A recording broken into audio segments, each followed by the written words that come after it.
What's up? What's up? What's up? What's going on, everybody? We are live on a Friday, and we are live on YouTube. We are live on Twitter. We are live on Rumble, and in a second, we'll be live on Rockfin. I just want you all to know I'm getting in trouble for this because technically it's Friday. It's supposed to be family day. My oldest is off school. But I said yesterday, because we didn't get a chance to get to it, that I was going to cover this stock market situation, right? And I feel like, oh, that's weird. I feel like my thumbnail did not load correctly, so I'm going to change it and do it again. But anyway, like I was saying, everybody now is paying attention to the stock market and to this Austin Private Wealth Management company and the shorts, right? The shorts that they did right before the attempt on Trump's life. Now, if you are new here, you're probably going to get some information that you might have just heard today. Some of you all probably going to, some of you all who have been watching throughout the week might remember some of this information. But what we're going to do in about over the next 30 to 45 minutes, I'm going to try to keep it quick, is make the connection that everybody is missing. I mean everybody. It seems like everybody's missing it, which is kind of weird to me how everybody's missing it. But so what I need for you, but we've been talking about this. I even did a hotspot video today. So later on, in about maybe 2 to 3 hours, you'll be able to get a shareable video to your family and friends to do a quick breakdown. And then once you see that hotspot video, you can actually send them over here to this YouTube channel. So before we get started, I would like to say thank you all to all of our new subscribers. We have literally gotten 1,000 new subscribers in the last week. So welcome. Appreciate you guys. Thanks for liking. Thanks for sharing. Thanks for subscribing. If you're here, shout out to the people who literally sent me messages or comments saying, "Yo, man, I'm a conservative, but I rock with you. I appreciate you being honest." Because I'm upfront about what I do and who I am and what I represent. But I appreciate anybody who comes here with an open mind, wanting to listen to somebody that they may not necessarily agree with. But like I say, you ain't got to agree with me to have a beer with me and talk. You know what I'm saying? That's what I always say. And what we do here, I call it beer talk. It's bar talk, right? You might disagree, but ain't nobody gonna be more honest with you than the man who just had about 8 beers. So we're gonna do some shout outs and then get started. John, please cover the ICJ rulings today. I don't have time to do it today. I wanted to do it today. I don't have time. I might do it tomorrow, but like I said, yeah, I'm already about to be in trouble. Not really about to be. I kind of am, because I'm not supposed to be working right now. But like I said, I promised yesterday that I would talk about this because I didn't get enough time to do it with Kit, because the chairman for the Uhuru movement was a little bit, technology got to him. So he had to switch computers and do a whole bunch of stuff. So we didn't get Chairman on mine until about 22, 23 minutes in. So we ran a little bit behind. But I'm going to talk about it hopefully tomorrow. If not tomorrow, it'll be part of Mimosa Monday. Don't worry about it. But yeah, it's a pretty damn huge ruling. But this is just as important, in my opinion. So yeah, it is kind of weird that nobody's really talked about it yet today. Maybe I think Nick might be doing a hotspot video on it. So hey, I'm not gonna be mad at it. I'm not gonna be mad at it. If Nick gets to it first, then we'll definitely defer to him, because Nick from RBN is gonna do his research. DJ, what's going on? Luke, what's going on? Great show. Yeah, it was a great show, man. That Chairman O'Malley is like this wealth of knowledge. If you have not watched that show yet, go. After this is over, if you have time, hell, even if you don't have time, find the time. Go watch that show. Man, when you want to talk about just a wealth of knowledge, a wealth of experience, and then how well this man has organized not just one group or one movement, but multiple groups and multiple movements not just in the US, but around the world. And they are well coordinated. And this man is 82, about to be 83 years old, and is still handling his business. Like, I wish that he was doing like national training classes on how to organize, because Lord knows this fake version of whatever the hell we call the left in the US needs it. But, you know, that's a different conversation for a different day. Sentient Dreamer, what's going on? What's going on? One of our channel members.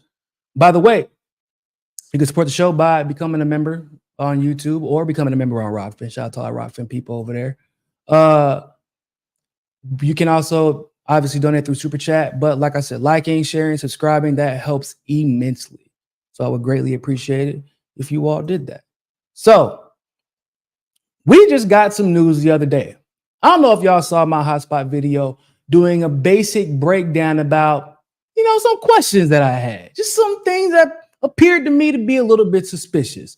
This was before the stock news broke about Austin Private Wealth shorting 12 million shares of DJT, basically Truth, what's it called? Truth, True Social stock, right? This is before all that broke. I was saying like, yo, there's like way too many connections, way too many coincidences involving Blackrock and this attempted shooter, or well, he definitely shot, but this attempted assassination. And we're going to talk about why I said there were too many coincidences, because now the reason that I had initially said that there were so many coincidences, no one is talking about all of a sudden. And there's this big gap, right? Alex Jones is covering it, right? You got a lot of people, even from Last American Vagabond, they're doing a great job. Ryan Christensen and those guys are doing a great job. You know, some of Trump's people, like his fans, are doing a great job trying to uncover this and doing a deep dive. We even got information recently that confirms what I thought to be the case, which is that there were likely more than one. There was likely more than one shooter, right? So that is being uncovered. But this big ass gap in information seems to not have been found yet, even though I've talked about it. And at first I was like, you know, maybe it's not that big of a deal. Maybe it's just a coincidence and Niko just being a conspiracy theorist again. Who knows? But like I always say, conspiracy theory becomes conspiracy fact faster than ever nowadays. And funny story, that hotspot video that I did that you can still find on YouTube, and it's posted to my Twitter account. I actually posted it on TikTok as well. Now, they tried to take it down and I appealed it. This was like 2 days ago. I won the appeal. I was kind of surprised because TikTok doesn't like me that much. So the video starts going viral. When I went to check it, it was like 15,000 and climbing, right? But it was like a delayed 15,000 because I could see the comments were not the comments and the likes were stacking up and the views hadn't caught up yet.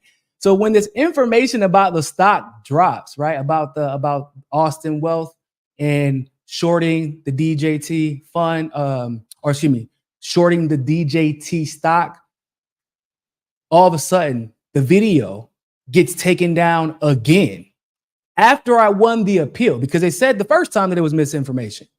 And I'm like, yo, no, it's not, bro. I put all the information that I've talked about in the video. You can literally see the information because I put it in the background, right? So it was confirmed from mainstream media articles or videos, et cetera, et cetera. They took it down again once this news about the stock broke. Yeah. So now I'm like, oh, okay. So basically what you're telling me is that I was right. That's, you know, like Kit said yesterday, you know, I can stand here a little bit more. You know, if they want to tell me I was right more than one, no. If you're going to tell me you were right by banning me and removing my video, don't do it that way. But, you know, I'm going to go ahead and break this down for those of you who have not been watching the show for the last few days, or really for the last couple of weeks, because I've been talking about Russia and Ukraine over and over and over again, and people have been dismissing it in a lot of cases, and I don't know why. But we gonna talk about it today because we gonna connect the missing piece. We gonna finish the puzzle for you because that's what we do here on For the People podcast. That's what we did on MCSC Network, and that's what we're gonna continue to do because for some reason we're just really good at it. Anyway, so y'all saw this information already. I'm gonna assume, but I'm gonna show you anyway about the stock, the weird behavior in the stock market, specifically regarding Truth Social. So let me share it with you guys.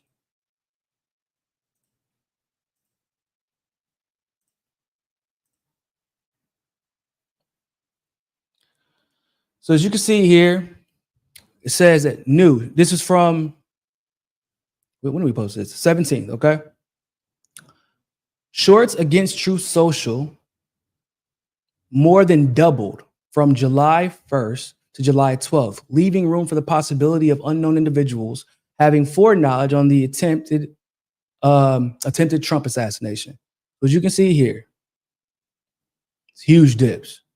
Now, I don't want to go into the jargon. I'm just going to give you the most basic breakdown I can give you of what shorting means in the finance world. Shorting basically means that a wealth company decided to bet against a stock. In other words, that company is betting that the stock will fall for some reason. What they say is that there's something that is forecasting this, right? For the same reason that you would bet for a stock to rise, kind of. So you're forecasting this stock to fall, and what you're doing is basically trying to make a profit off of this. You're betting against it, and you're hoping to make a profit. There's some stuff that happens in between, but we don't have to get into all that. But let's just say the hope for some reason was that Donald Trump's Truth Social stocks were going to fall, and a lot of people put in their requests, if you will, for July 12th. Principally, this group, Austin Private Wealth LLC, they shorted 12 million shares of DJT stock and 34 million shares of Rumble stock the day before the attempted Trump assassination. But they insist that it was a clerical error. And this video is from Jason Goodman from Crowdsource the Truth. He was the one who initially broke the news about it being a clerical error because he actually called them. That's wow.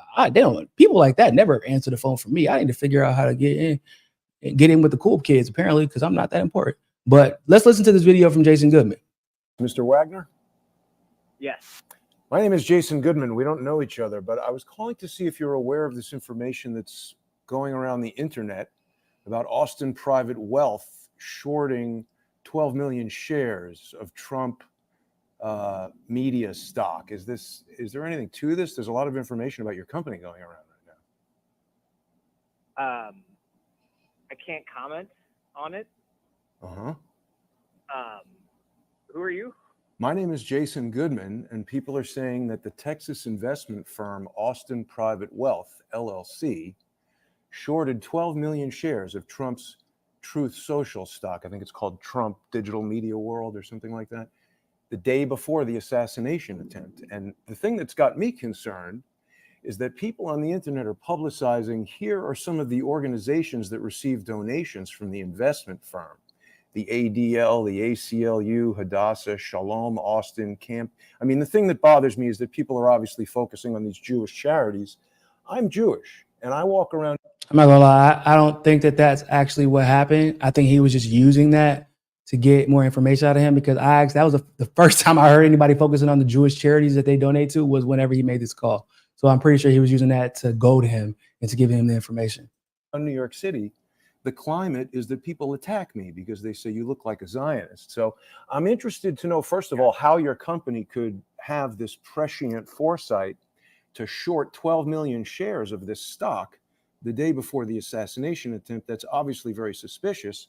But I just also wanted to ask you if it's true that these charities are charities that your company is donating to. I don't really think it's particularly important. You're free to donate to whoever you want, but there's a narrative building around your company that's dangerous for people like me. Right, I understand. So it was a reporting error. So if you go back and look at that same filing, you'll see it was a clerical error in the filing.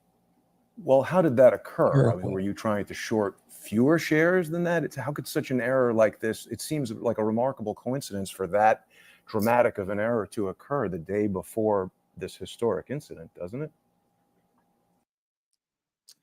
Yeah, so he maintains that it was a clerical error. Later on, the company itself goes on to maintain the same story, that it was merely a clerical error. Here's where it gets funny. It's actually, I thought they were going to try to get a little more creative than, it was just a bunch of zeros, and that's what happened. Like we just added more zeros than we wanted. I joked about it yesterday with Kit on the show. Except for no, that's exactly what they went with. If you look here, they literally went with that line. They said, after filing an SEC report confirming its position just one day before the attempted murder of Trump, it wasn't until 3 days after the deadly incident that APW amended its filing, claiming it actually only meant to short 1,200 shares, not 12 million. Ladies and gentlemen, I'm not going to lie to y'all. That sounds like some bullshit. I don't know how else to put that. That is, listen, I've had cats, guys. Okay. If you've had cats, you're accustomed to them sitting on your keyboard every now and then, sitting on your phone. Maybe they sit their little booty on the 0 button for a little bit, or they send a message every now and then that you didn't mean to send. Okay, cool. But 12 million, that's a lot of zeros. You don't type in million. You did 000, comma, 000, comma.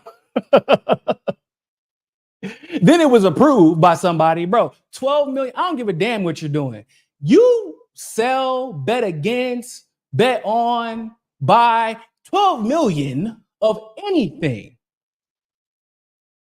There is a multi-step approval process, especially at firms like these. Because I want to be clear, not only is it bizarre that y'all shorted 12 million the day before there was an attempt on Trump's life, but it becomes more bizarre when you consider the fact that you had no reason to believe that there was going to be a dip. Right? What I mean by that is that Trump was winning the election. Not was, is. Trump was winning before that attempt on his life. He was winning handedly. Truth Social is effectively Trump's baby. We all aware of this, right? The RNC, the Republican National Convention, aka Broke Back Mountain. If you know, you know. Grindr stocks have gone up significantly since the Republican convention started. I'm gonna tell you like that.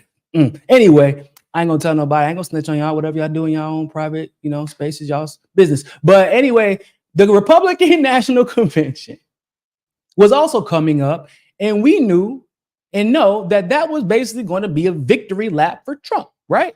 Which probably meant that the engagement specifically on Truth Social would also go up, which would make it likely to want to invest in Truth Social. And by invest, I mean betting on the fact that the stocks are going to increase because of its proximity to Donald Trump. I feel like you don't have to be an insider to understand that. So what in your right mind, even if it was 1,200 shares, ladies and gentlemen, what in your right mind would convince you, a well-experienced financier, to bet against the man the entire world is betting on to win the presidency? Do y'all see the conflict there? Do you see the contradicting logic there?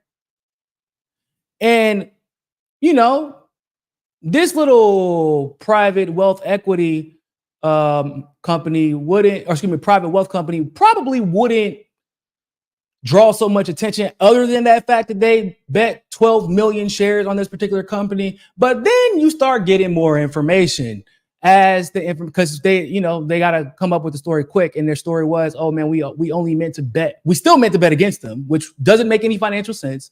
But we only meant to bet 1,200 shares. So now people are like, yeah, but that just also kind of sounds like bullshit. So where it gets worse, guys, is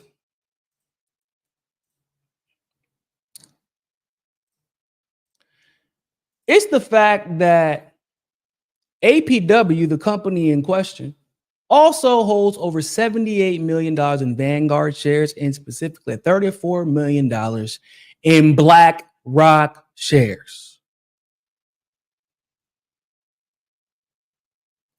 Blackrock, again, not surprising that 78 million, they own 78 million in you know, in Vanguard shares. We know who Vanguard is. We know what they do. It's not surprising either. It's also not really all that surprising that they have 34 million in Blackrock shares. That's not a huge surprise to anybody. The problem is, however, is the fact that Blackrock keeps coming up. And now you come up with this company comes up with the stupidest lie because they said it was a clerical error, but they only corrected the clerical error 3 days after the event. And not even corrected it. I can't even say they corrected it. They filed with the SEC to amend. But basically after you got figured out, because you thought nobody would see it. I don't know what it's super weird how all these, you know, these wild events in the stock market keep happening right before potential disasters. Like whenever this Israeli stock market went crazy, and then October 7th happened, and then the US stock market went crazy, and September 11th happened. And then the CEO from MGM, if I'm not mistaken, sold almost all of his shares, and then the Las Vegas shooting happened. But in this particular case, Blackrock is the commonality in all of this. Even the damn commercial that the kid appeared in. They apparently even had something to do with the building that he was shooting from. I don't even care about that though. That's like, okay, Blackrock owns a lot of property. That's like a damn near guarantee, unfortunately. Let me read the super chat real quick. OG Molten 1, thank you very much for the super chat. If they can shadow ban people, it's not a far technological leap to change what people say. Stay safe. Don't trust Mozilla Firefox. I have not trusted Mozilla in a very long time, but thank you for the reminder. So Blackrock keeps coming up. Blackrock had this company that got caught trying to short DJT by 12 million shares. Woo, that was a stupid bet. But it's almost as if you thought it was a slam dunk, right? Like you had some insider trader information, like you were getting your Martha Stewart on. That's what it seems like. So when you combine that with the fact that this kid was in this Blackrock commercial, with one other very important fact that we're going to bring up once again. Oh, let me pull it up. And I know we can get into the all the finance and the volume trading and all that stuff. That's important stuff. But I'm not trying to bore y'all with that because I know that financial jargon is kind of like just OD and not really. It's not as important as the conclusion. If you need to use it to confirm, you can. But I'm not going to get into all that because it'll bore you to death and it'll probably make you leave. So this is why all of that's important. We're gonna go right. We're gonna have the same conversation we had the other day on Mimosa Monday, in case you missed it. Ukraine, this is Reuters, YouTube, so please don't ban me. Okay, just don't ban me. Don't demonetize me. Don't do none of that. Don't kick me off. Don't departner me. You know what I'm saying? Like, I don't need no problems from y'all because this is Reuters saying this. I just want to be clear. Ukraine Reconstruction Bank eyes near $1 billion in committed capital, according to Ukraine official. This is from January 17th, 2024. A Ukraine Reconstruction Bank is being set up by Kiev with help from Blackrock and JP Morgan Chase. I will repeat that again. If you are new here, this isn't the first time we cover this story, but this might be the first time that you're making the connection because y'all keep hearing Blackrock all over the internet, all over social media, and you keep hearing the connection to Trump's assassination or assassination attempt rather, but no one is actually filling in this gap. So I'm filling it in for you. This is the missing piece, okay? A Ukraine Reconstruction Bank is being set up by Kiev with the help from BlackRock and JP Morgan Chase. It has at least $500 million in committed capital that could be ready to launch in 5 or 6 months from that time, which would be January. And we're around 5 or 6 months. We're actually like closer to 8 months. With close to $1 billion, a senior Ukrainian official said on Wednesday. We have at least 500 million in commitments. I think it'll be close to $1 billion in commitments in catalytic capital. Sherma, deputy head of President Volodymyr Zelensky's office, said catalytic capital refers to capital like investments, debt, and guarantees in which the investor, BlackRock and JP Morgan Chase in this case, accepts higher risk for greater social impact. That's cute that they say greater social impact. What they mean is higher risk to make a lot more damn money. That's what that means. Kiev engaged BlackRock and JP Morgan last year to help set up a fund to raise public capital that could attract private investment for Ukraine's post-war reconstruction, estimated to cost hundreds of billions of dollars. Hundreds of billions of dollars. Now, I want you all to understand something. This bank that is in Kiev would be owned, and all the money would be, with all the money put into this bank to help fund these projects would come from BlackRock and JP Morgan. So if it would cost hundreds of billions of dollars, who stands to profit the most off of the reconstruction of Ukraine?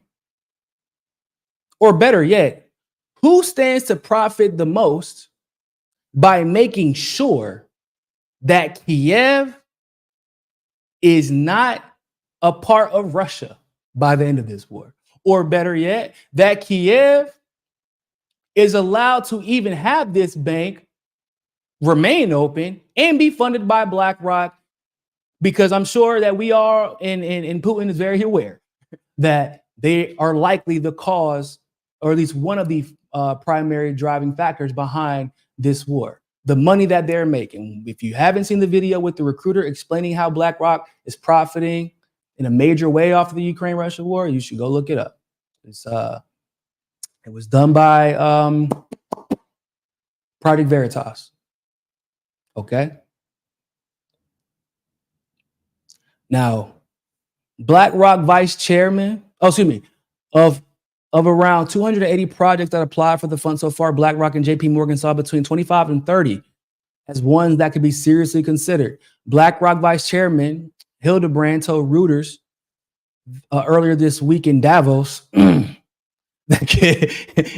Davos, that's globalist central, just in case you don't know, that's why I said that, that the fund could be ready for action within the year.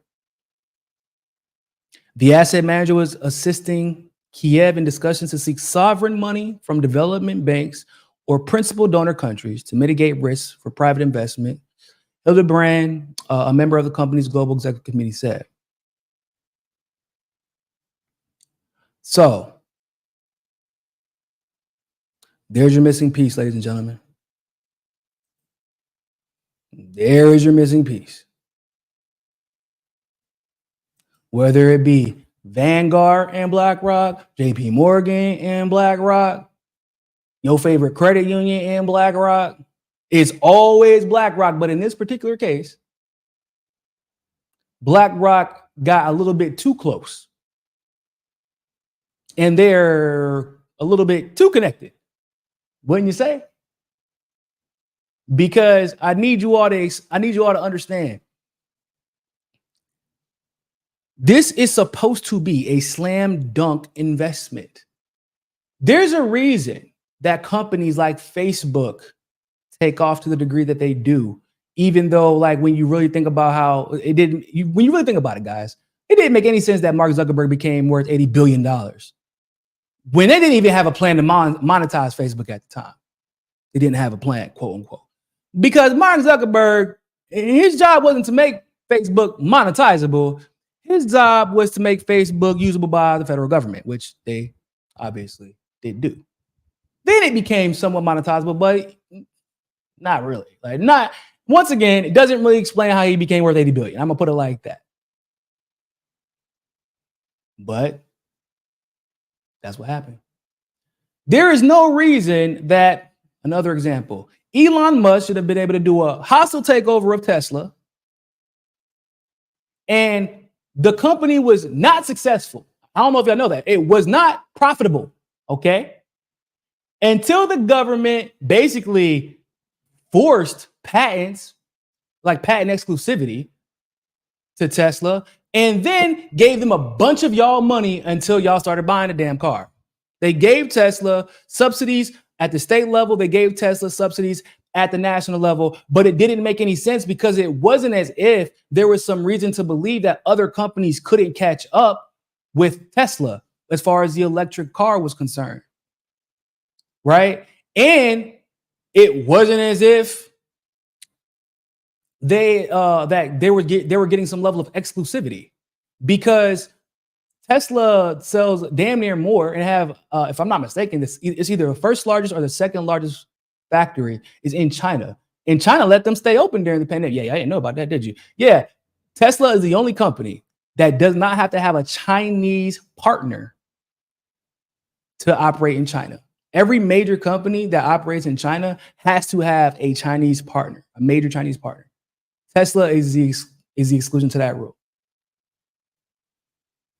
But it, once again, didn't really make any sense because it wasn't like they were that far ahead. And why did y'all choose Tesla? Why did y'all choose Tesla? And specifically, why did y'all choose to help Elon Musk become that? Right? Because we know what happens next. SpaceX, Pentagon contracts. The beat goes on. I mean, what else you want? Amazon was a failed company. It was not profitable. It became profitable whenever the US government made sure they became profitable.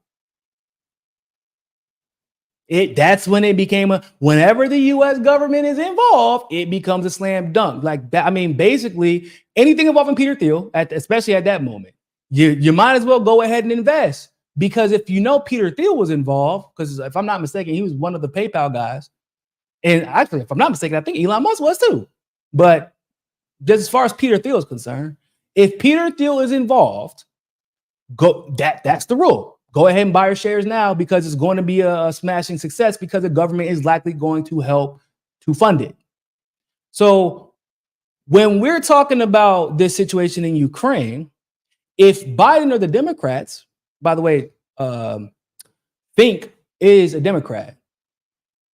The CEO of BlackRock is a Democrat. And he's what we would call the old guard of the billionaires. Those who rely on commodities and real estate. They rely on the instability. He's part of the old guard. So under Biden, there is a guarantee that this war would at least be prolonged for 3 to 4 more years, at least, right? And if that's the case, because people don't know, we're already giving money to Ukraine. We're already giving them grants. We're paying for people's salaries and wages for them not working. That's already happening. I don't know if y'all know that, but yes, it is. Billions. So in Mr. Fink's mind, in the Vanguard's mind, this bank is a slam dunk investment because as long as Biden wins, or rather, as long as a Democrat wins, or even hell, even if Nikki Haley wins, if we don't get Trump, y'all were going to get Nikki Haley. Now, I don't know if she could have won the election because we know that Biden is probably on his way out. Shout out to all the conspiracy theorists that said that too, because we were so crazy to suggest that that was likely going to happen. Oh my God. Man, being crazy seems to be the right side to be on, right? Because we keep being called crazy and yet we keep being right. Anyway, but Biden is likely to be replaced. So it would have been probably Kamala or Hillary. I'm still leaning towards Hillary. I still think that's who will take place. If it's not Hillary, to be Kamala, but she would just be a placeholder. But either way, you're getting Kamala or Nikki Haley, and Nikki Haley might be damn near worse, at least rhetorically speaking, when it comes to her anti-Russian, anti-Putin rhetoric. Okay, so you get a guarantee of at least 3 to 4 years to get a return on your investment here. At least. And if you win again, because at the bare minimum, Trump's not going to, he can't serve another, what? If he loses this time, he wouldn't run again. I'll put it like that. If he lost, he wouldn't run again. So you're guaranteed to get Joe Biden or Nikki Haley if the attempt was successful. That will continue this war. I did a video about it. NATO already announced they're putting an official in Ukraine because they want to do what they call Trump-proof the aid to Ukraine. That is what they said after a meeting in Washington. They said they wanted to Trump-proof the aid in Ukraine. And if they could have gotten away with avoiding Trump, who is not consistent at best when it comes to supporting Ukraine, at worst for them, he's already made it clear he's not going to continue to support them in the way, at least militarily and through money. He's not going to continue to support them in the way that Biden has. And also, Trump doesn't like NATO. But if you got him out the way, NATO is going to fund that bank in those projects. Money. The US is going to continue to fund those projects. Money. Billions and billions and billions for Black. It would probably be the most successful venture for Blackrock to this day. I mean, you're talking about a company that is managing about $20 trillion in assets. Trillion. And that would probably be the most successful venture they had, rebuilding an entire country. Yeah. With guaranteed government funding. Yeah. 100%. Problem is, if Trump is in for 4 years, Zelensky can't hold out that long now, can he? Ukraine can't hold out that long. So now you're forced to negotiate. And by being forced to negotiate, I don't really mean negotiating. What I'm saying is Putin gonna do what the hell he wants to. You have no leg to stand on. You're gonna give us Ukraine now, or you're gonna give us, or at least parts of Ukraine, and there will be consequences. But you're gonna either give part of Ukraine or all of Ukraine. You can give it to us the easy way, you can give it to us the hard way, but either way, we're taking it.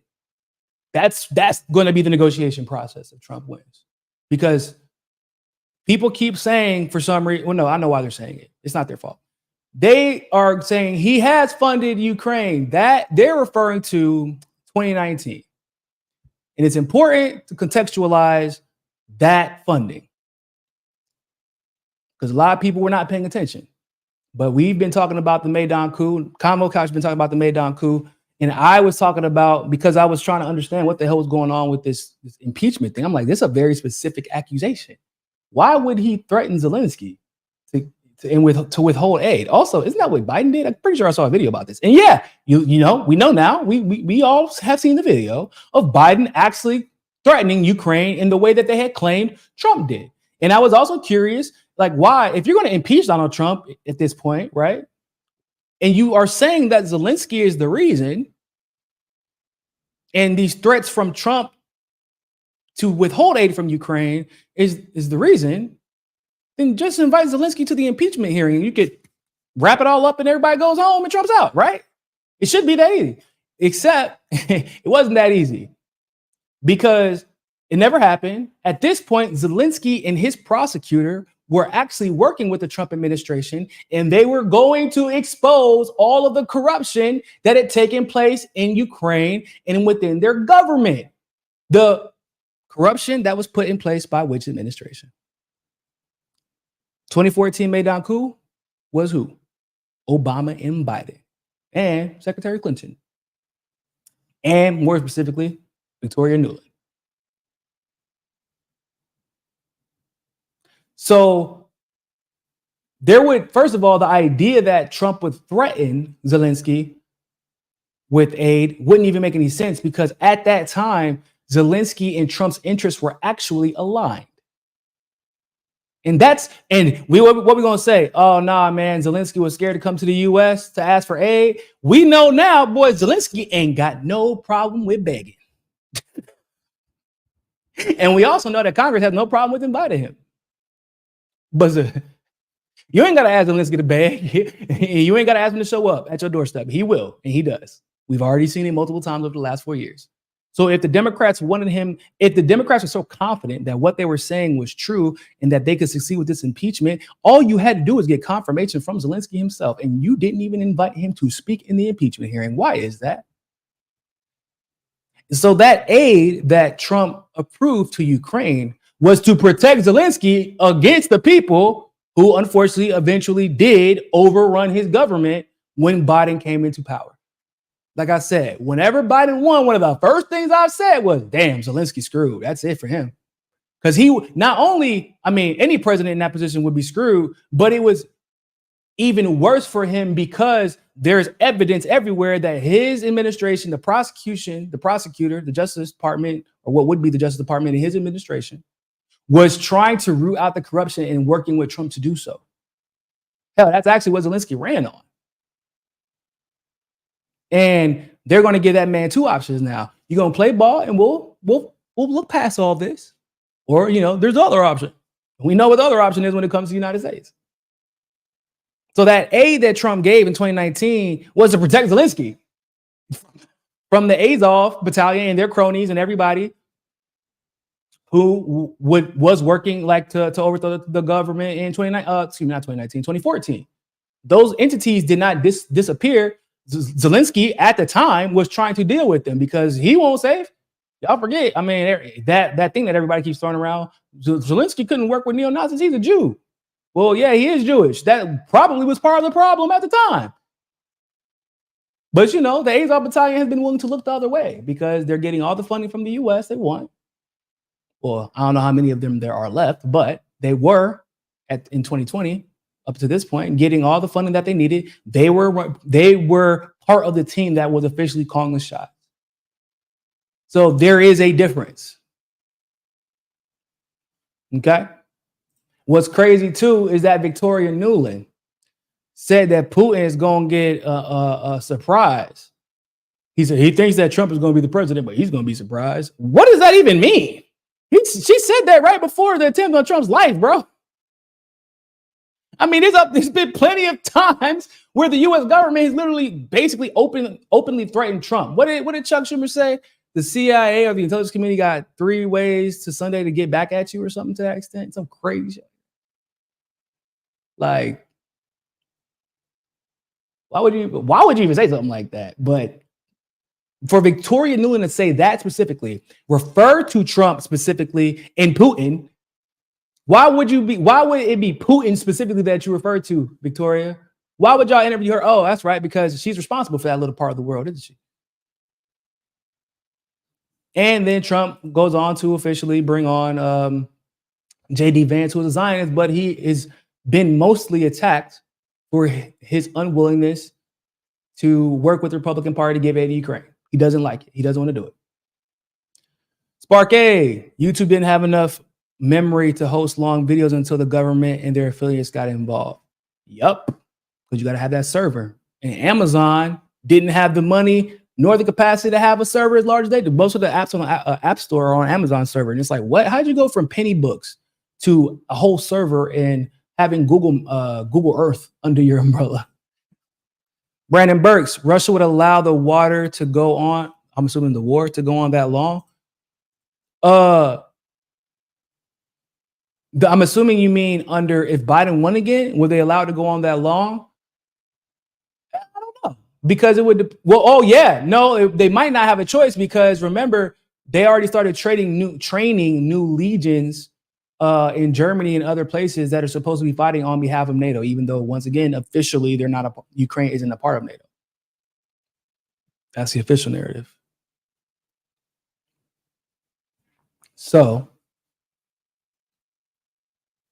that is the connection that everybody's missing, and everybody seems to have dismissed. I don't know why. That's kind of weird to me. I don't know why no one is making this connection.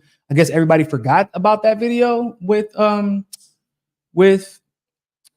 Project Veritas and that recruiter and how invested they BlackRock is in Ukraine.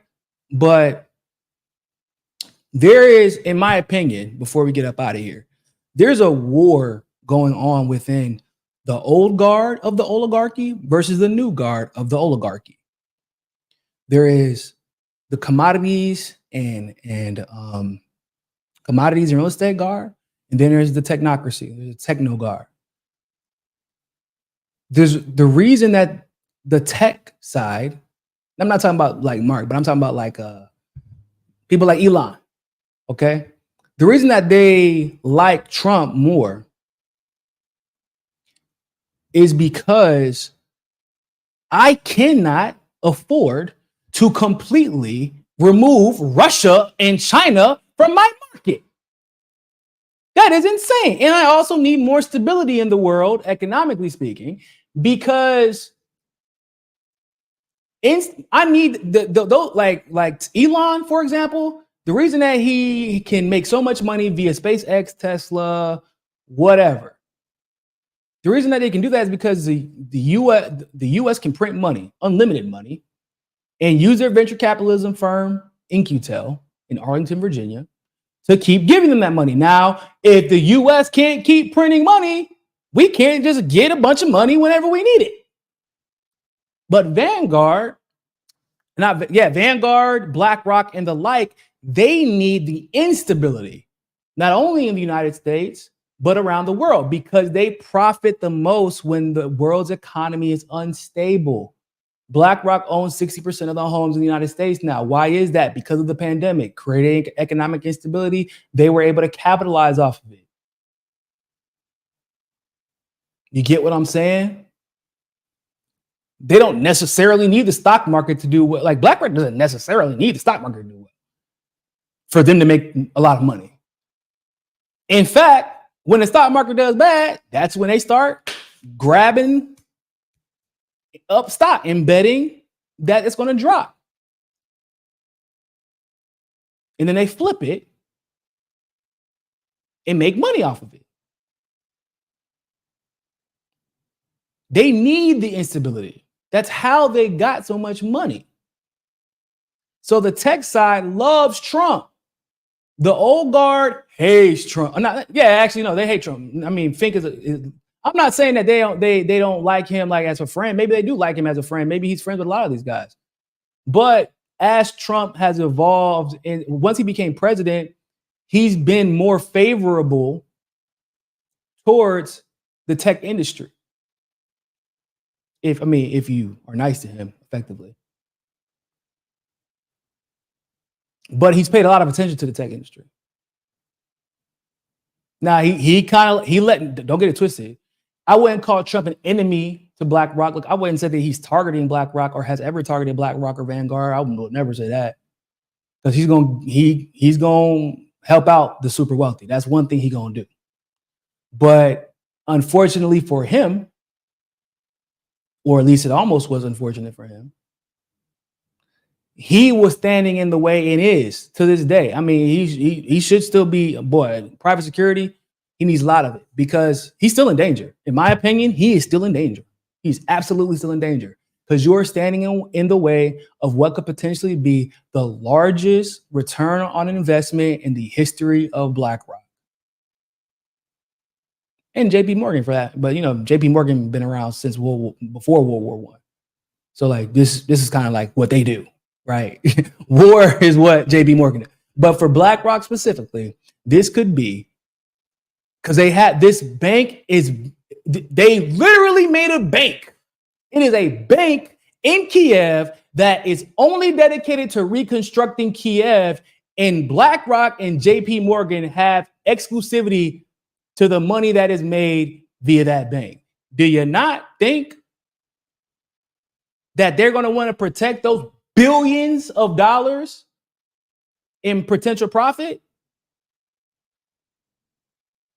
If you stand in the way of profit, these corporate, like we always, we focus on the politicians. We know these politicians are pieces of shit. We know that. But why are they pieces of shit? What are they? Because they get paid to be pieces of shit.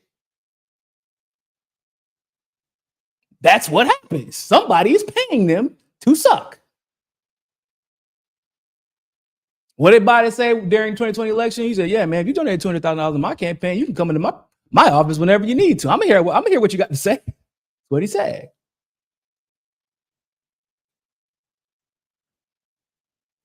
So, yeah, that's a connection, y'all. Let me check out the rest of these super chats before we get up out of here. Spark A, thank you very much for the super chat. Zelensky is not technically Jewish because his mom isn't Jewish, nor has he ever claimed to be Jewish. Others claim it on his behalf in order to shield Nazis. Really? He's never claimed to be Jewish? I did not know that. But yeah, I mean, technically. I mean, but you can convert to Judaism. But you're saying that there's never been any indication that he chose to convert, or like his mother and father chose to convert. Is that what you're saying? Are you saying like maybe he's just of Jewish heritage? Because I mean, that's what I heard. Because I heard that he was Jewish before the war started. So that's because it was a big deal. And they said that he was going to have problems with the Azov battalion because of that. So that's why I'm asking. But it's an interesting piece of information. Brandon Burks, thank you very much for the super chat. I said that on X, they need chaos.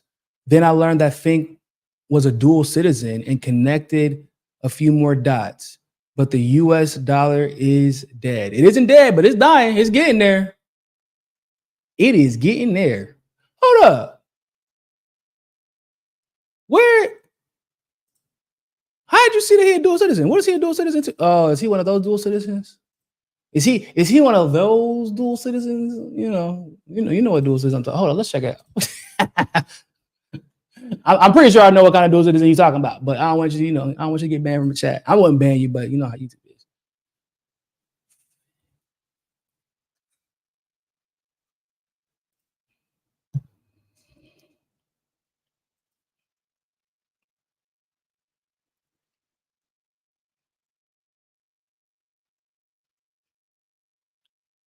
Where is he at? I'm trying to see where if it shows it on his. I see New York. Lifelong support of the Democratic Party.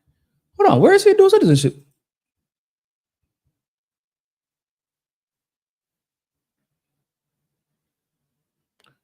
Brandon, you gotta tell me now because I can't find it.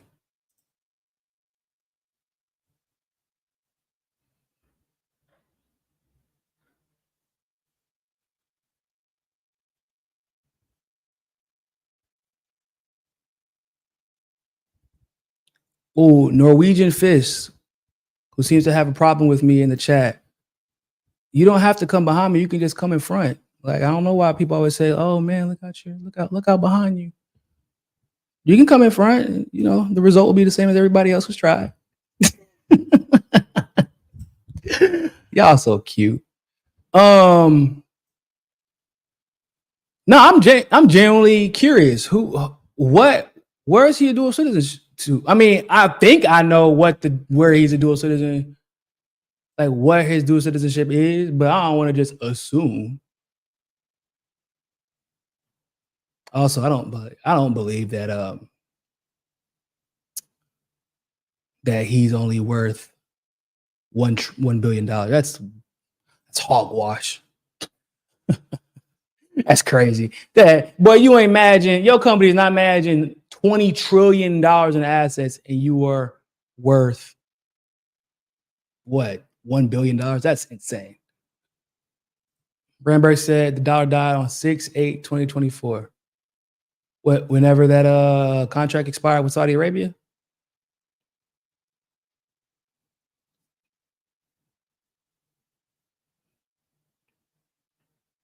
Okay, Brand, he's gonna be right back. Niko isn't reporting Trump's ties to Israel. What you mean? I always call Trump a Zionist. I literally say Trump's a Zionist probably once a day on my show. I don't know what y'all. You missed the whole show the other day where we talked about how JD Vance is a Zionist. Did you miss my whole viral tweet the other day? I said, y'all gonna vote for the Zionists and the Zionists? I said, you're gonna vote for the Zionists with the Zionist VP or the Zionists with the Zionist VP? So I don't. What do you mean? We need a whole show on how Trump is a Zionist? I don't even do whole shows on how Biden is a Zionist. What? Like this, there are things that are just we know. What? Are you new here? We don't rehash dumb shit that's obvious. What do you mean? Anyway, and no, I've never said Trump's anti-establishment. I don't know where you got that from. Sparky, thank you very much for the super chat. Zelensky never converted. His dad's Jewish, but to be Jewish, a person's mom must be Jewish. That is true. Doesn't matter who the dad is. Internet scrubbed about it. I read it before the special operation. Okay. I get what you're saying.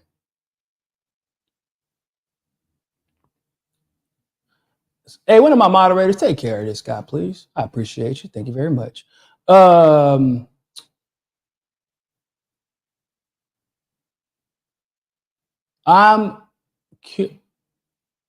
JD only became a senator because Ohio's unconstitutionally gerrymandered. Yeah, I mean, I believe that. Also, the only reason he's really so his Ukraine stance might be part of it, but like I ain't gonna cap. I think that he was pushed onto Trump. I don't believe that Trump picked him. He wasn't in the list. I know people who are close to the Trump campaign, and they were thrown off by JD Vance being picked. The only logical reason that I can think of him picking him, just from a strictly strategic perspective, is his stance on Ukraine and that he's willing to go to war, not literally, but he's willing to go to bat for that stance, even if an election is on the line.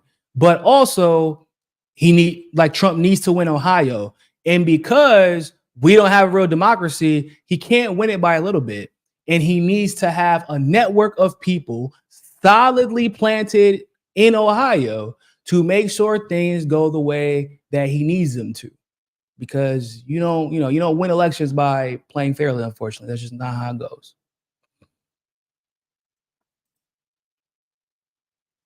Mark Sloboda mentioned it too. Oh, well, I love Mark Sloboda. So if he mentioned it. Yeah, I saw that JD Vance's story was made into a Netflix movie. What the that's so weird. It's so weird. It's like the daughter-in-law of RFK Jr.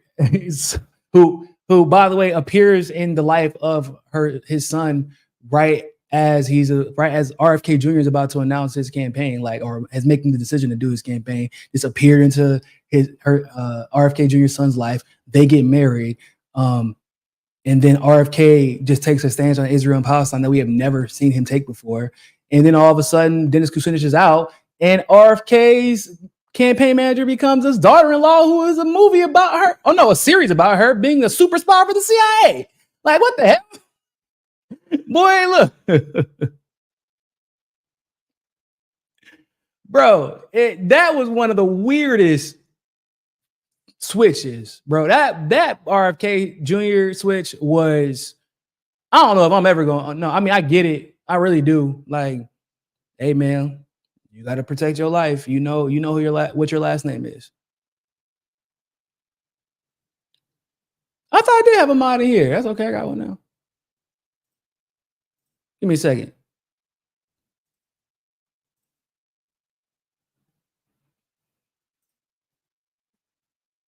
But there's a very good chance that he's protecting his life. He might be the only person that I could believe has a legitimate reason to be like, look, man, I gotta look out for the Mossadis. But for them 3-letter agencies, I get it. You know, I don't approve of it because my thing is, why did you run? If you knew who you were, you knew what you was going to talk about. You knew that they don't like you. If you were worried about that, then you shouldn't have run, in my opinion. I don't fault you for wanting to not be off. I don't have a problem with that. That's not my issue. My issue is you knew that was a huge possibility. You get what I'm saying? Like, that's where my issue is.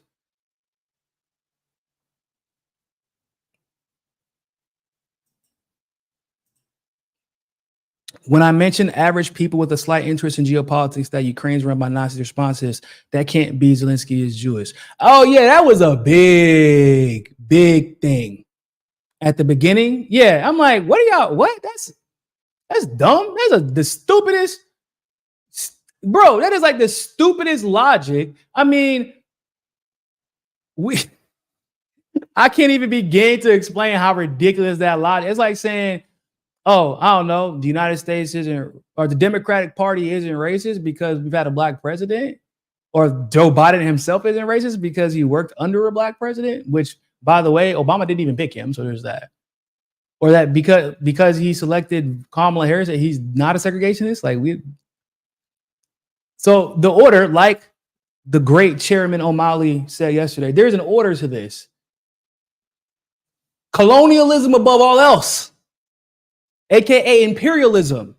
It's colonial imperialism, then maybe racism, but usually the racism is to justify whatever the colonial imperialists do. First and foremost, you can be Jewish, black, white, an alien, bro. They don't care. They don't care if you're gay. They don't care. They don't really care if you're trans. They don't, like, those Republicans have proven, Democrats have proven, everybody in the power, the establishment, the elite, all of them have proven they don't actually care about your ethnicity. Like the ones who actually have power, they don't care about your ethnicity, your disposition, you know, what body parts you like, your sexual preference. They don't really care. All they want to know is if you're going to play ball or not. That's what they want to know. Are you going to help further this colonial project that is the global empire, the Western Empire? If you are, come on in. Come on in, Candace. Oh yeah, until that Ben Shapiro situation happened, right? Come on in. Come on in, Ben. Come on, Ben Carson. We could use a neurosurgeon of your caliber on our team. Come on in, Pete.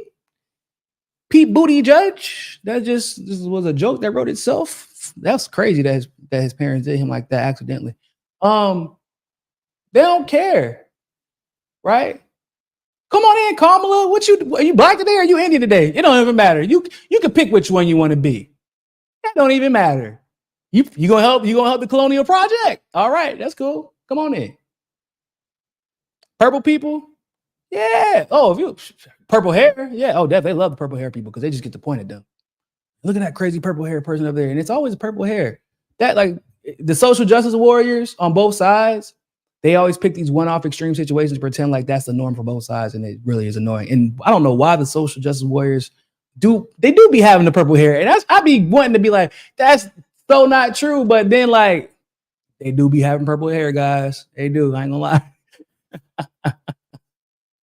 But my point is, the culture war is a distraction. That is my point. The culture war is a distraction. The culture war has actually always been a distraction. And this is a different conversation for a different show for another day. But when you want to look at Black Wall Street and what happened, I still haven't gotten down to the complete and total bottom of it. I wanted to do a documentary on it, but crazy stuff in my life happened, and I didn't have the time to crowdfund and fundraise for it because just my head wasn't into it. But if you look deep enough into what happened in Oklahoma at Black Wall Street, bro, it basically looks like the whole idea that it was a race war. I mean, maybe it became that, but the reason that it supposedly started was a lie. They said that this black dude touched this white woman in the elevator. And then all of a sudden, you know, they sent the National Guard to bomb Greenwood. The first time in history they used the National Guard to bomb a community within the United States, and it didn't even make any sense because the white community was already destroying the black communities. No, they weren't destroying their homes, excuse me. They were destroying their businesses. They were destroying their businesses. And the whole context around that is the fact that we don't know which bank, we don't know what the bank name is. There's no deed for it. There is no sign anywhere that the richest, wealthiest black community in the goddamn country at the time. They had two planes in all of Oklahoma, 2 airplanes in all of Oklahoma at this point, right? Black Wall Street owned one of them. Okay. But there is no sign whatsoever that they had a bank on Black Wall Street in Tulsa, Oklahoma. There's nothing. Now, at this time, the national budget was being established and the Fed was being established. In fact, if I'm not mistaken, like the bill for the national budget was either established 6 months after or 6 months before the attack on Black Wall Street, and they had just established the Fed in Oklahoma. Like they actually established one of the federal banks in Oklahoma around that same time. And then if you actually follow the pattern, because people only know about Black Wall Street in Oklahoma, and that's because they only recently allowed us to learn about it, right? Except for this happened in Oklahoma, in Wilmington, in Chicago, in Florida. Was it Jacksonville? It's either Jacksonville or a city in that area. There were Durham, North Carolina. There were Black Wall Streets all over the country. There were successful Black communities that even through segregation were extremely wealthy. People didn't know about it because, but the people who lived near there knew about it. But the government knew because you can't establish a national budget in a Fed if you have Black banks that can compete with you. And the way that Black banks manage their money, Black banks survived the Great Depression. I don't know why everybody thinks that Black people can't persevere, can't be self-determined, and can't be successful while doing so, because they already did it. And they were punished by FDR for it. And you know what they used? They said, it was just such a shame, man. The racists, man. It was the race wars. It was the race wars. It was the race wars. It was always a race war. I'm like, bro, and it's always a race war, one. And it's y'all, they always attack their businesses, not even their homes, but their businesses.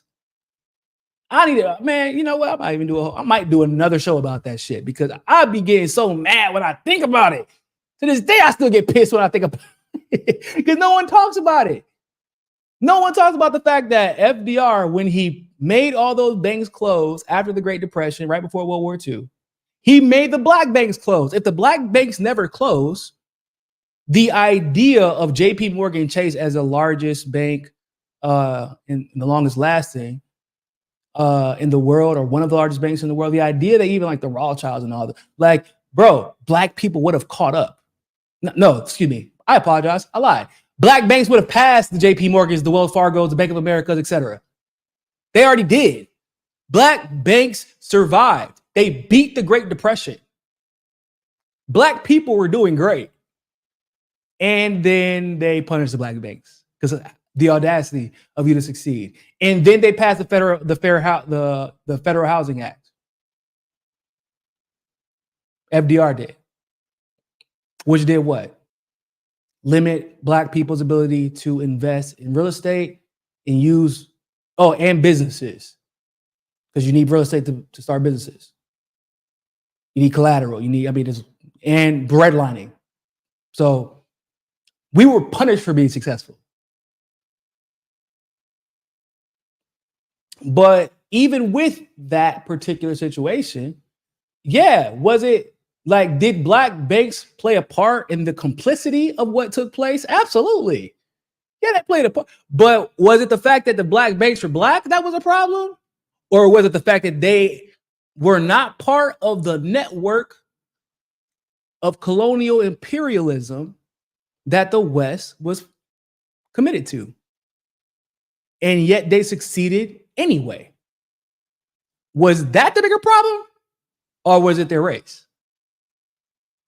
The race allowed the complicity, but the race was not the driving force. It was the fact that they were a threat. But that's, like I said, that's a different show for a different day. Maybe we're gonna talk about that. Maybe we'll talk about that on Monday for most Monday. We're gonna get to the rest of these super chats, and I gotta get up out of here because I actually got to do another interview. Thank you very much, Sparky. JD Vance was supposed to be the white trash Obama, including book and backstory, but it seems the establishment may have lost some of their grip on him. We gonna see, man. We gonna see, because when they came out and tried to say that Iran wanted, they wanted Trump assassinated and tried to link it to the shooter, JD Vance immediately started like saber rattling at Iran. He started echoing the same exact talking points. So we're gonna see. Shanti and Dreamer, thank you very much. Chairman O'Malley, eye-opening and enlightening. Absolutely, man, is heaven sent. He's just one of those people that the universe just ordained. You when you meet those people, you know. And he is just one of those people that the universe has shown favor to. Like I said, if you have not seen the interview with Chairman O'Malley that I did yesterday with Kid Cabello, go look on my channel. It's there. He's a brilliant man. Sparky, JD Vance is suspect because he went to Yale. That part. He seems to have realized over time that some of his sponsors are evil. Hopefully he'll realize that most, if not all, of the others are evil too. Yeah. For those of you who don't know, Yale is a home of skull and crossbones. Fun fact, I know that, what's his name? Don't tell your communist friends because they're going to be really upset if you bring it up. But not Xi Jinping. What the hell is his damn name? Mao. Mao was basically an honorary member of Skull and Crossbones. And he was part of the Yale Review at the time. Henry Kissinger loved him some Mao. So, some people might not know that. They might not like it. So, you might want to spoon feed that one to your friends. You might want to spoon feed that information. Just letting you know. I know I got some communists out there, but I just wouldn't use Mao as the example of the communist you want to be. I would stick to the Fidels of the world. Fidel different. Fidel, it was a very, very different type of communist, right? Mao he was welcomed. I'm gonna put it like that. He was welcomed with open arms to the U.S. establishment at the time. And he did a little bit of shock therapy to China. And I'm not going to say he didn't help at all, because technically he did, but there was some shock therapy indeed.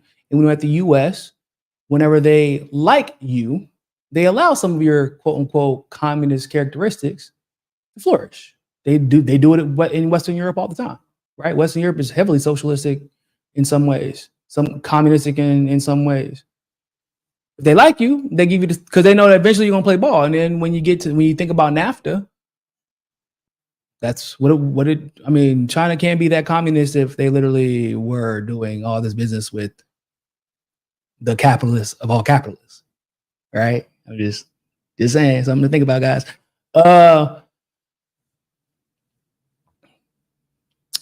We're gonna get up out of here. I'm actually about to go on Press TV soon. So if you have access to Press TV, I will be on there live in about 1 hour. So I will see you guys there. Make sure you like this video. Make sure you share this video. Subscribe if this is your first time here. Welcome if you're already subscribed and this is your first live stream video. I'm going to try to go live tomorrow to cover the ICJ case. I'm going to try to. If not, we'll get to it on Mimosa Monday. Don't worry about that. Other than that, ladies and gentlemen, always remember, more than anything else, find your balance. Peace.